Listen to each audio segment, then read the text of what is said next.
press the subscribe button to get updates from this channel. Welcome to Bosom show.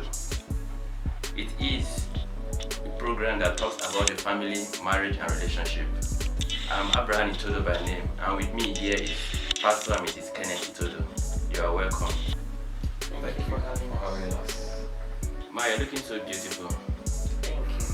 Sir, please, I don't know, with the smile the both of you are sharing is really attractive and contagious. What attracted you to this beautiful woman? Well, her level of intelligence is something that cannot be hidden.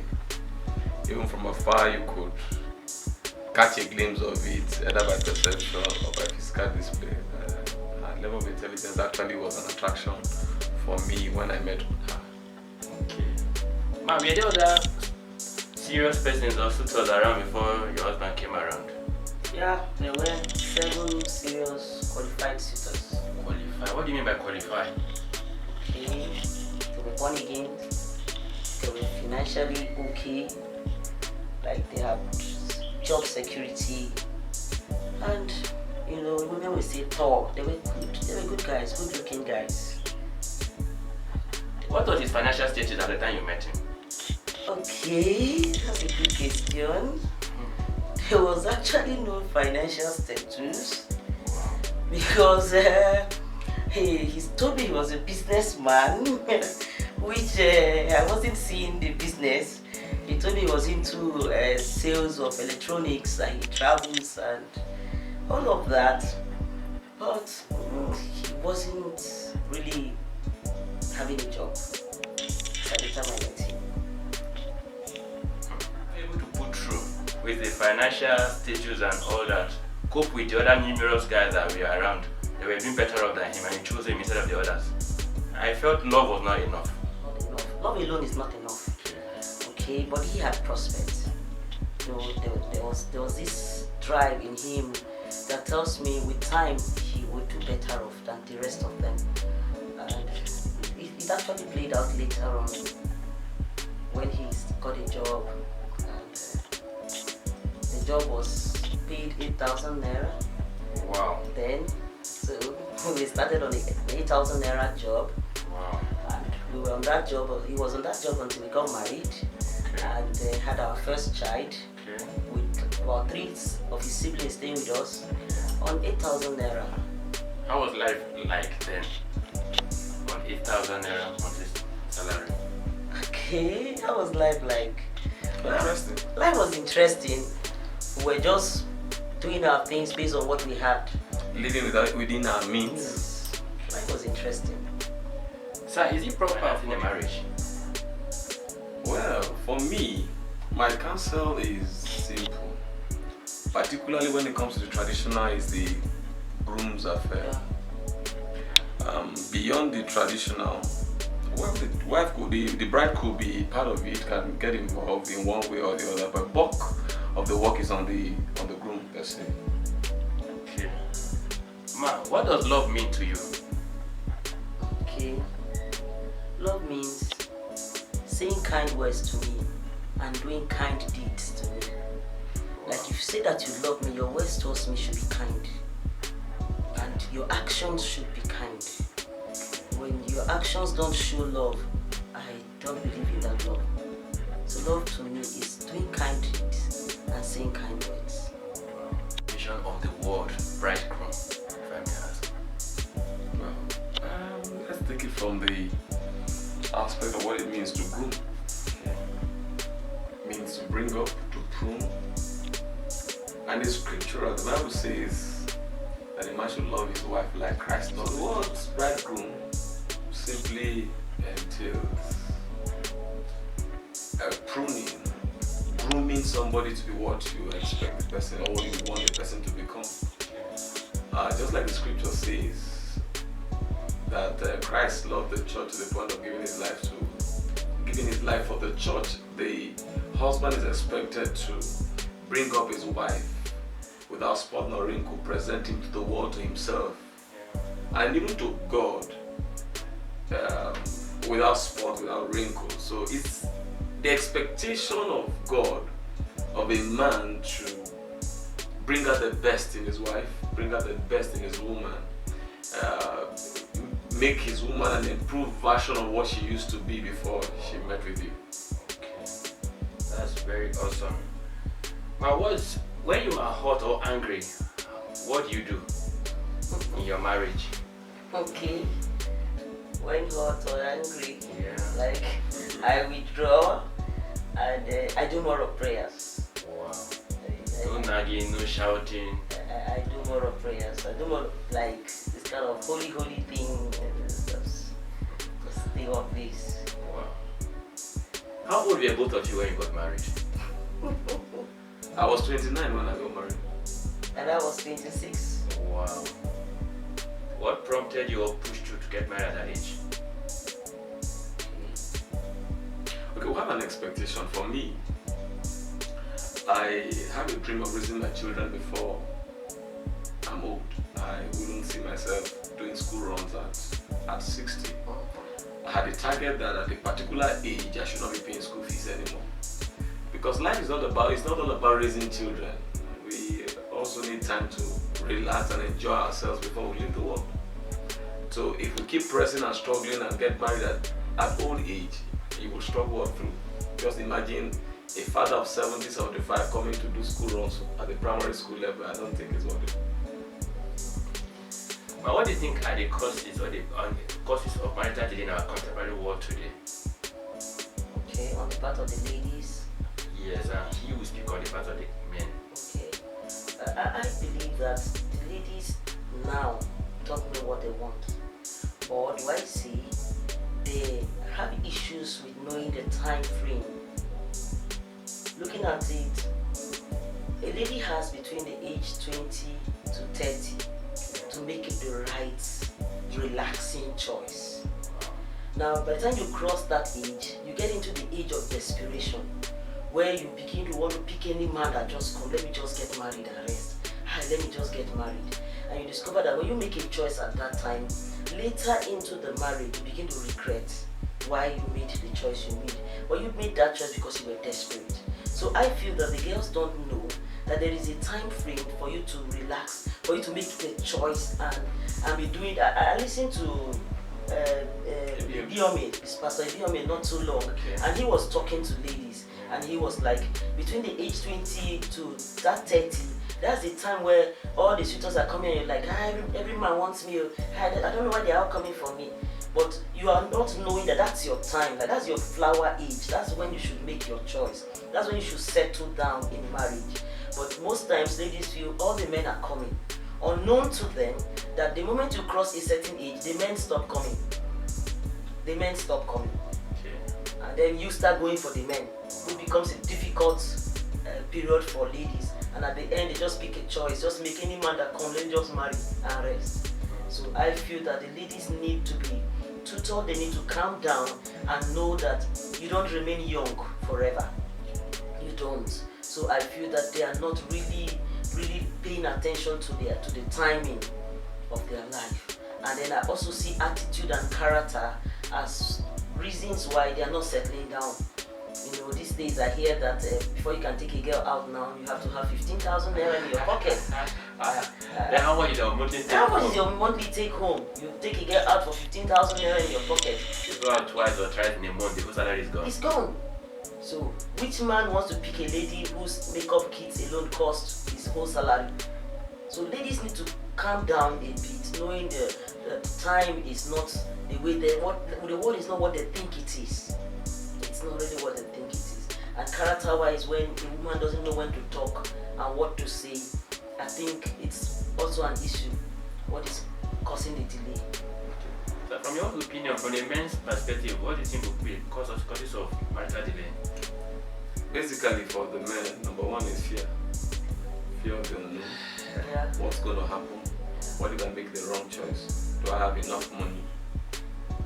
And marriage is not about that. Marriage has to do with faith. First step of marriage has to do with faith. Like I always ask my wife, when I said I wanted to get married, what was I thinking? How much did I have? But it was a journey of faith. And like my father will always say, and like my father will always say, the money for marriage is never complete in your pocket until you take the first step, and then the rest begins to trickle in. And secondly, because of what the ladies of this generation expect, a man feels he needs all the world to get married, and as such, all the time he feels he's never prepared, he's never ready enough to get married. So they keep waiting for that perfect time, and there's no perfect time. Like I said, the first step has to do with a step of faith. As you launch out, God puts in, God is involved. Marriage is about God. Once God sees your heart, He gets involved, and that's it. Thank you so much. Well, how long have you been married? In the next 2 months will be 18 years. Yeah. Wow. Left with how many kids? 3. How were you able to make the decision before these children came? The spacing, the number of children. These were things we had arranged, planned, and we prayed about them while we were courting. It was not a decision we made in marriage, it was a decision we made before we got married actually. And even the names of the children were arranged before we got married. And we knew that because marriage is not all about raising children, we want to actually enjoy our lives too. So the spacing was quite much. Like this, between the first and the second, we have about 3 years. Between the second and the third, we had 8 years. Wow. It was not by mistake. It was our plan. It was something we agreed to do, and I think it's good enough for us. Wow. Yeah. It's okay. It's really amazing, and we are so happy having you both around. And I believe before we round up this show, what advice do you have for the single out there concerning marriage?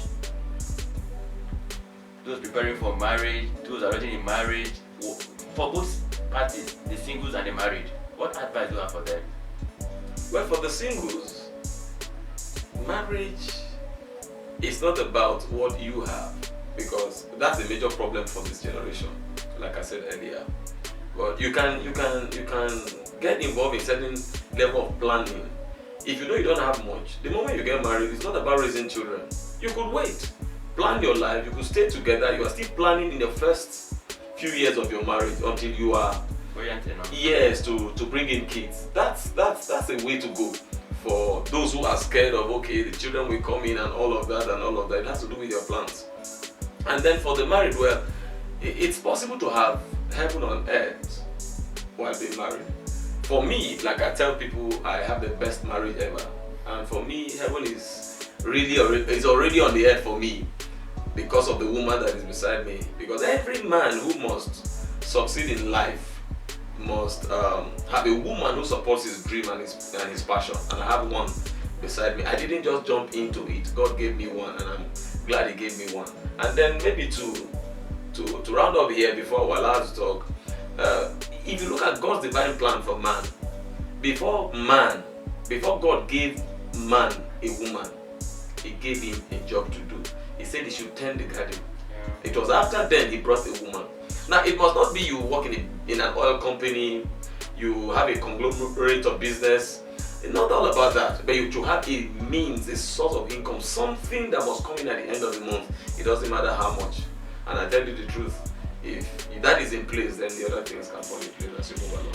I have a platform on Facebook titled the Singles and Married Group, and I asked a question some time ago and the reactions were so scary. And the question goes like this: that as a lady, can you marry a guy that earns 30 to 40,000 naira monthly and virtually everyone of them turn you down? Man, what do you have to say? I've already said what I have to say by telling you that I married a man who was earning 8,000 naira then. And that was far back as when? When was that? That was 18 years. 18 years back. 18 years ago, and now you can't compare 8,000 naira and now. That's why you're talking of 30,000, not 8,000. It's not 8,000. And then let's look at it this way. Yeah. As at the time I was meeting a man who was going to earn 18,000, he wasn't even earning it, he was going to earn 18,000. I had done 8,000, sorry. I had a suitor who was a lecturer who was earning far above that. Okay. So it's not as if I was meeting 8,000 and that was all the money I had ever seen. I had seen guys who had good money, who were online offering the same money. One of them bought me a car for my birthday, drove the car to my house, wow, and packed it. And I just called him then. He was actually a car dealer. He was a car dealer. I called him and said, this guy brought the car to the house. He said, so what do you want to do? I said, don't worry. And you guys are not married yet? We're not married, we're just cutting. So that evening I called the guy's cousin and said, can you please come and help me park this car in your brother's house for me? I don't know how to drive. When I can drive, I'll come and pick it. And that was how I returned the car. My friends were like, wow, are you not busy? What are you doing? Pick one of these guys. What are you doing with this one? So it doesn't have to do with the money, how much the guy earns. It has to do with you. What can you multiply? Because as a woman, you're a multiplier. What can you multiply? Except your multiplying skills are missing out, then you can tell me because the man earns this amount of money, you're not going to marry him. Are you marrying the man because of what he earns? Or you're marrying the man because you love him and you can multiply that money into something else? Probably to add to that, some of these ladies who talk so much about how much he earns, I wonder how much they are ready to bring to the table also. And how much their parents were earning. Yes. How much? Are you from a very wealthy home that you want to maintain a status quo? Or what is it about money that you are so crazy about? You can't marry a man who earns about 30,000. And if you look around today, for a graduate, but let's say you pick a government job today as a graduate, how much are you going to be paid? So we should look at these things. And for these girls, well, allow them, time will tell. Because for now, God is helping them. They are running on natural light. Yes. Very soon they are running on NEPA. Very soon when they start running gen, they will go for any option that is available. In conclusion to this, what advice do you have for parents regards to this issue we just discussed? The financial aspect is actually a factor. A lot of ladies don't want to tell. One told me that I can't suffer my father's house, I want to suffer my husband's house. I was not born to suffer. You know? So I think parents will have a role to play in this aspect to caution their daughters and their sons and all that. What do you have to say regards to this, sir? In fact, I think the problem is even with the parents.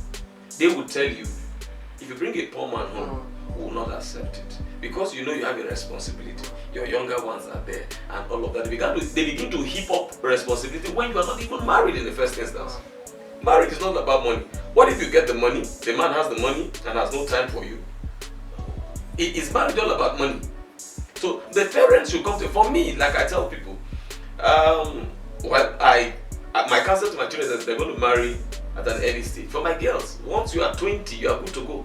20, you are good to go. I don't have any business keeping you around. And it's not about money. God, by the grace of God, how much will my in-law give to me? I'm not going to raise children to be a burden to their siblings. By the grace of God. So the parents are looking at their mistakes and are trying to push it to their children. Wow. That is just it. So parents looking at their mistakes trying to push to their children. Of course, yes. I have 7 children. The first one is getting married. I removed the two last. I said, go and stay with your elder sister so that she will take care of it. Is that not a transfer of responsibility? Yes, but I have 3 children now. The first is almost, by the next section, she'll be in the university by God's grace. Wow. The other one is in SS1 now. By the time this one is in 300 level, this guy is entering in. The last is just in nursery school. But so they are well spaced in such a way that they won't be a burden to me by the grace of God. Wow. Yes. It's a pleasure once more having you and your wife around. Thank you so much for this privilege. We hope to see you some other time. You're welcome. God bless you. Bless you too.